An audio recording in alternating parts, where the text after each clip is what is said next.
Stargate Universe's biggest crime was that it was boring. Welcome to SciTrek, your Sci-Fi TV, a movie channel.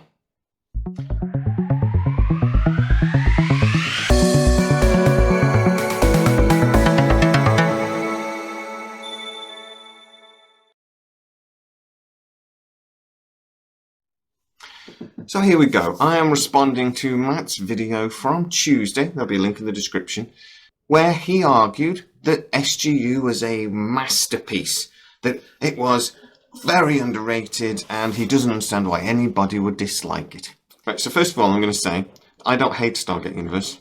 I love Stargate as a whole, and I actually would rather watch Stargate Universe than watch 90% of everything else that's on television.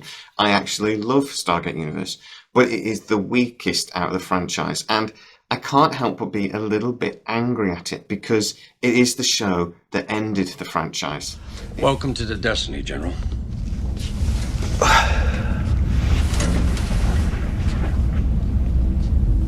Hello. Sir. Corporal? Sorry about that, sir.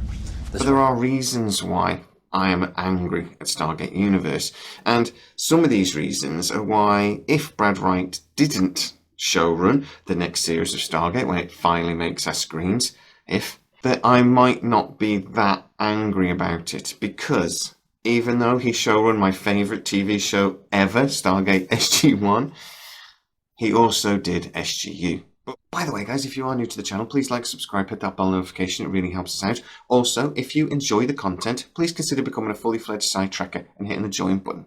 Also, you can go and pick merchandise from sci-trek.com, a link in the description, and you can pick which team or side that you want to join, SG1, SGU, or SGA, as well as other really great t-shirts and mugs and everything. Here are my reasons why.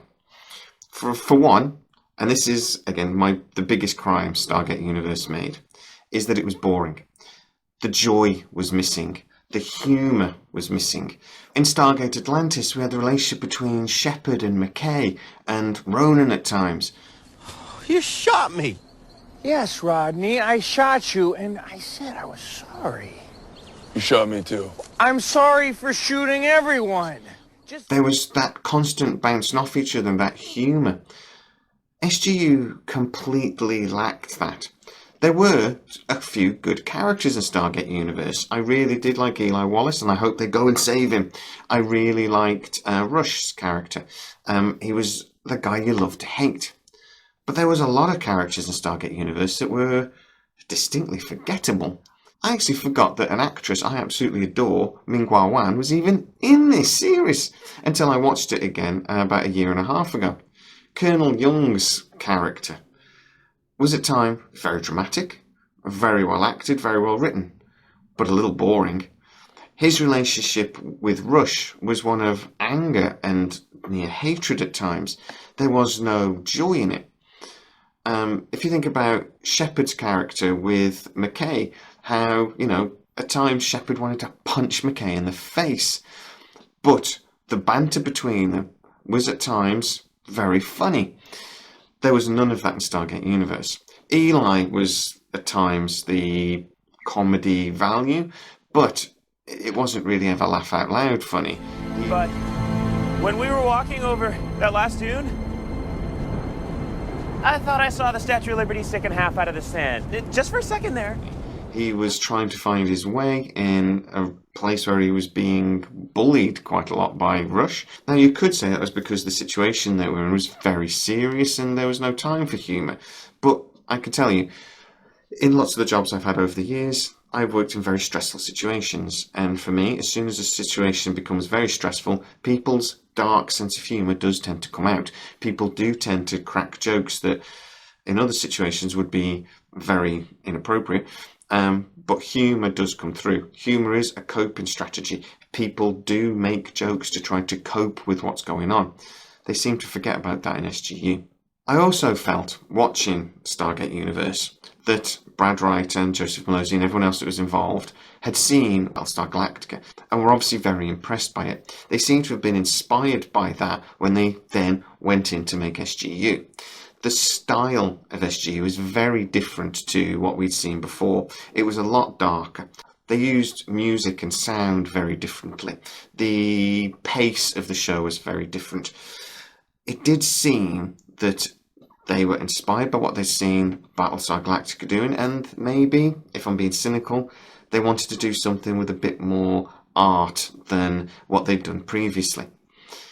The side effect of that was, though, that it's less entertaining. It's not as much fun. And even though they created a show that was stylistically beautiful, and beautifully made, and beautifully produced, it wasn't particularly entertaining. Another big problem with SGU was they never really focused in on what the villain was. Now, I've argued in videos before that any good show to become great needs a good villain.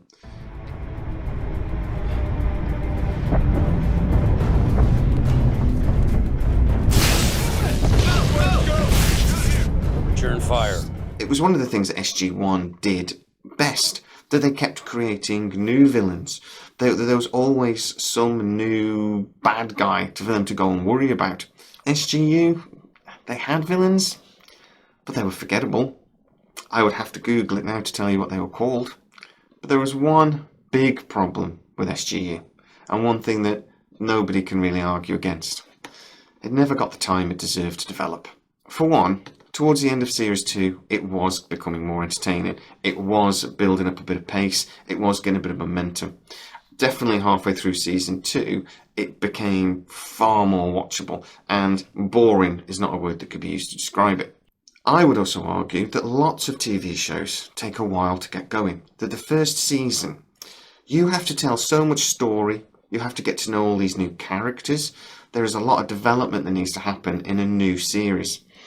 We generally, as an audience, want to skip that bit. We seem to want to get straight into it. It's a big problem with streaming services nowadays, that with 10 episodes, you don't really get to know a character, so you don't get to care about them. In SGU, there was a lot of story to tell. There was a lot of character development to go on, and that was at times a bit boring and a bit dull. But it was getting better. Lots of sci-fi shows over the years have suffered from this. Stargate SG-1 was the first series, was a little boring at times. There was a lot going on, a lot of stories to tell, a lot of development to happen, and it was a little boring. Star Trek The Next Generation, first series, until they basically shipped Geordi down to engineering, killed off Tasha Yar, and rejigged the crew, it was a little bit dull. There was 2 or 3 episodes in the first series that really stood out, but other than that, it was a bit forgettable. It was about halfway through Season 2 that it really kicked off. Staying with Star Trek, Deep Space Nine's first 2 seasons were not great, and Voyager's first 2 seasons were not great. But they kept going, they were allowed to develop, and they became the great show that I personally now adore. So yeah, I am not a big fan of SGU. I would still rather watch it than watch 90% of everything else that's on the telly. But out of the 3 series, it's by far the weakest. But what do you think? Do you agree with me, or do you agree with Matt? Go and watch his video and let him explain to you why he loves the show. Get in the comments and tell us exactly what you think. If you are new to the channel, please like and subscribe and hit that bell notification. It really helps us out. Also, if you would like to become a fully fledged SciTrekker, you can support the channel by hitting the join button. As always, guys, please stay safe. I'll see you next time.